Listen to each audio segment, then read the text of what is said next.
শুভ সকাল বন্ধুরা। আজকে তো রবিবার, ছুটির দিন, মা মেয়ে দুজনেরই ছুটি। এখন বাজে হচ্ছে 10টা 15 মতো। আমরা এখন চলে এসেছি একটু ছাদে। Good morning. ছাদে এসেছি, এই দেখো এই দেখো দেখো কত সুন্দর একটা দৃশ্য। প্রজাপতি। ভীষণই ভালো লাগছে কিন্তু। বাহ, তো মেয়ে আমার এদিক গাছে ফুল ফুটেছে, মানে মেয়ে ফুটবে।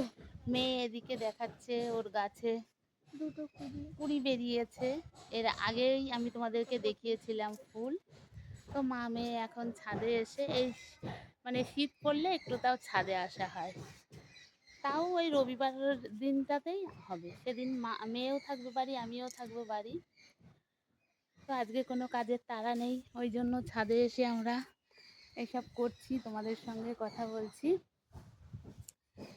তো একদম ঝলমলে একটা রোদ দিয়ে রোদ্দুর। সকালটা আমরা শুরু করেছি। তো চলো পরে আবার তোমাদের সঙ্গে কথা বলবো। চলো টাটা।